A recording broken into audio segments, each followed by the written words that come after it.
श्री शुभम मंगला जी दिल्ली तो।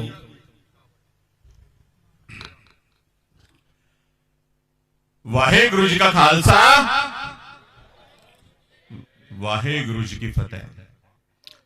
मैं सबसे पहले पावन पवित्र श्री गुरु ग्रंथ साहिब जी के चरणों में कोटि कोटि प्रणाम निवेदित करता हूं।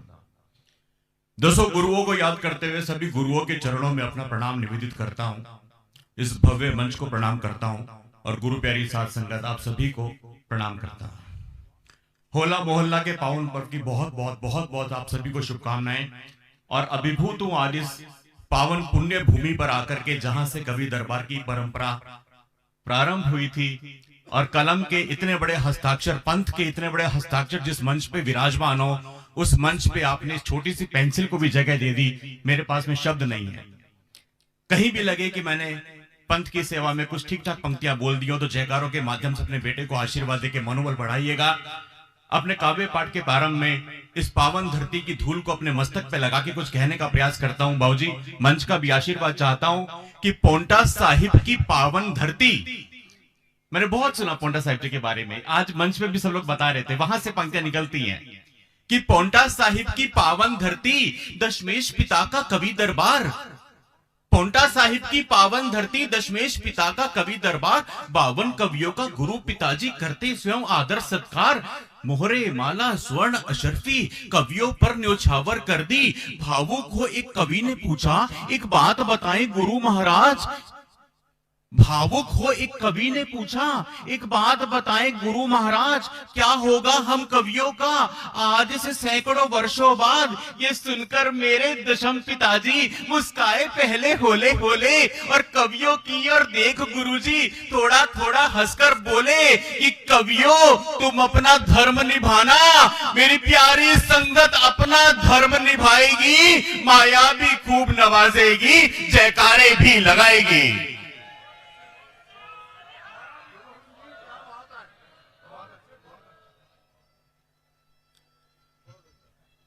सत श्री अकाल, सत श्री अकाल।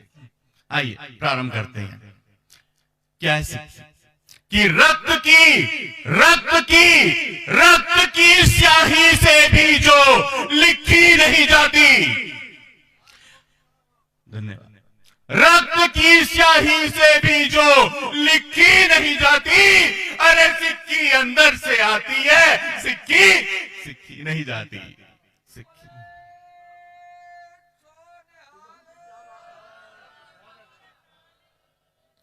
सिक्की अंदर से आती है, सिक्की आशीर्वाद कि पिता के पिता के पिता के पिता, साहबजादों से पिता के पिता के पिता के पिता और बेटे के बेटे के बेटे के बेटे गुरु अर्जन देव जी महाराज जी से, पिता के पिता के पिता के पिता और बेटे के बेटे के बेटे के बेटे, जहां सांसों और शीशों की देते हो भेंटे।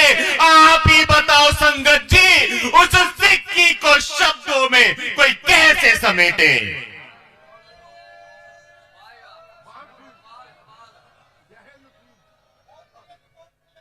उस सिक्की को शब्दों में कोई कैसे समेटे। कौन सी सिक्की कि निडर होके जीना तो सिखाता जी हर कोई। मातृशक्ति का आशीर्वाद मिल रहा है, ये बहुत सौभाग्य की बात है मेरे लिए कि निडर होके जीना तो सिखाता है जी हर कोई। गुरु हमें निडर होके मरना सिखा गए। बच्चे दिए चिन्ह चिन्ह अंग हुए छिन्न भिन्न, रात रात दिन दिन गिन गिन भिन्न भिन्न कि बच्चे दिए चिन्ह चिन्ह अंग हुए छिन्न भिन्न, रात रात दिन दिन गिन गिन भिन्न भिन्न।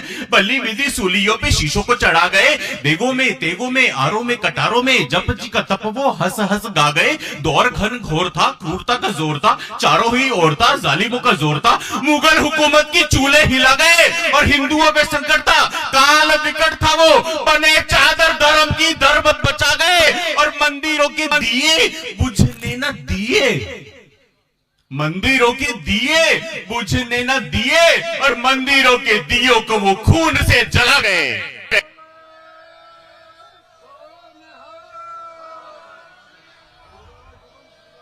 मंदिरों के दियों को वो खून से चला गए। आइए एक और दर्शन करते हैं कैसे मंदिरों के दिए खून से जलाए। चौक चांदनी का था, चौक चांदनी का था, जालिम जिहादी पे जाने चढ़ा कैसा मजहबी फितूर था। चौक चांदनी का था, जालिम औरंगे पे जाने चढ़ा कैसा मजहबी फितूर था। सारी सारी सारी सारी सारी हद क्रूरता की लांघने के बाद भी गुरूर औरंगजेब का चकना चूर था। और गुरु तेग बहादुर जी का शीश तो काट दिया, और शीश कटा देख के हैरान थे हैवान भी। वो शीश जो गुरु तेग बहादुर जी का काटा, आज बाबूजी हमें कोई जरा सी छूटी मार लेना या हम ब्लड टेस्ट करवाते हैं। अभी मैं सुना था सरबत का भाला कि हमारी लैब में हम हर रोज देखते होंगे, एक जरा सी सुई लगती है तो चेहरे पे 36 तरह के एक्सप्रेशन आते हैं। कहीं माथे में बल पड़ते हैं, कहीं आंखें मिचमिचाती हैं, कहीं होंठ कसकसाते हैं, ऐसे डर जाते हैं सुई के लगने से। वो क्या रहा होगा बलिदान। चौक चांदनी का था, जालिम औरंगे पे जाने चढ़ा कैसा मजहबी फितूर था। और सारी सारी सारी सारी सारी हदें क्रूरता की लांघने के बाद भी गुरूर औरंगजेब का चकना चूर था। और गुरु तेग बहादुर जी का शीश तो काट दिया, पर शीश कटा देख के हैरान थे हैवान भी। वही तेज, वही रोब, वही हंसी, शांति वही, और दिव्यता और भव्यता से भरा हुआ नूर था।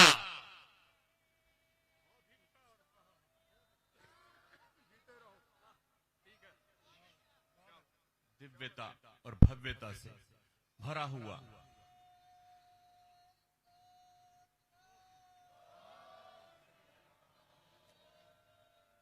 एक और दर्शन करने का प्रयास करते हैं कि तवे की आग तो धधकती थी जोर से, तवे की आग तो धधकती थी जोर से। पंचवे गुरु पर ध्यान में लीन थे, चेहरे की मुद्रा को देखते तो लगता था जैसे मखमल के बिछे कालीन थे। और छल्ली छल्ली हो गया छालों से बदन पूरा, अर्जन देव जी वही आसीन थे।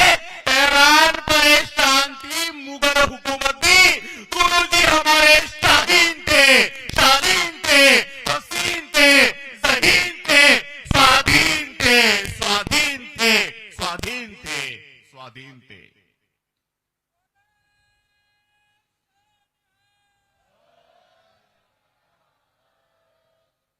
स्वाधीन थे कि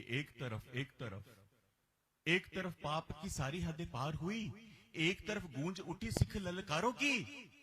एक तरफ पाप की सारी हदें पार हुई, एक और गूंज उठी सिख ललकारों की। छोटे छोटे छोटे छोटे छोटे छोटे बच्चों का भी कत्ल वो कर जाते, मजहबी दरिंदों से जंग थी विचारों की। और पग पग पग पग मारती थी जालिमों से लड़ती थी पग सरदारों की। तो दशरथ पिताजी ने सिंह ये सजा दिए, जय बोलो खालसे की, जय दस्तारों की।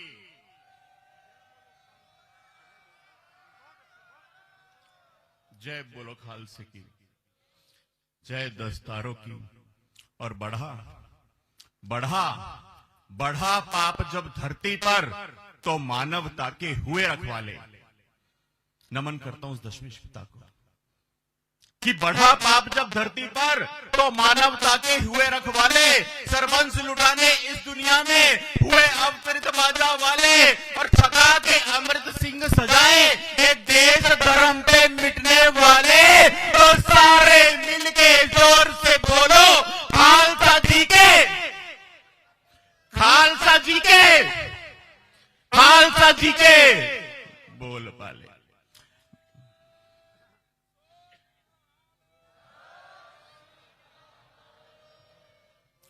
मैं जानता हूं समय की अपनी मर्यादा है और 7 मिनट होने में 2 ही मिनट बचे हैं। अनुशासन को निभाऊंगा क्योंकि गुरुओं से अनुशासन सीखा है। जो कविता मैं लेकर के आया था शायद फिर कभी सुनाऊंगा, आगे कभी भविष्य में आपने बुलाया तो पक्का सुनाऊंगा। 7 मिनट के अंदर एक छोटा सा मुक्तक आ सकता है। एक लाइन और बोल देता हूं उस मुक्तक की और अपना स्थान ग्रहण करता हूं। बस आशीर्वाद का हाथ बेटे के सर पर रख दीजिएगा कि खालसे से खालिस बोलो और क्या हुए, खालसे से खालिस बोलो और क्या हुए। दशम गुरु ने मोती ये खुद ही पिरोए, और पाप के अंत को जिसका उदय होए। तो राज करेगा खालसा, राज करेगा खालसा, राज करेगा खालसा, आकी रहे न कोई। बहुत बहुत बहुत बहुत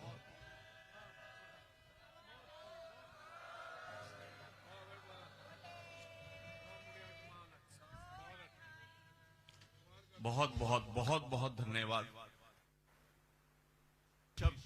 निशब्द हूं, शब्दों का अकाल है। वाहिगुरु जी से प्रार्थना कीजिएगा कि कवियों पे बस शब्दों का अकाल कभी ना पड़े, लेकिन जब इतना प्यार मिलता है, इतना आशीर्वाद मिलता है, तो शब्द कम पड़ जाते हैं। पुनः कभी भविष्य में आपने आदेश किया तो घुटनों के बल नाक रगड़ते हुए गुरु घर में अवश्य आऊंगा, और जो कविताएं आज रोक करके जा रहा हूं वो अगली बार पक्का सुनाऊंगा। मेरे साथ गज के फतेह बुला दीजिएगा। वाहे गुरु जी का खालसा, वाहे गुरु जी की फतेह।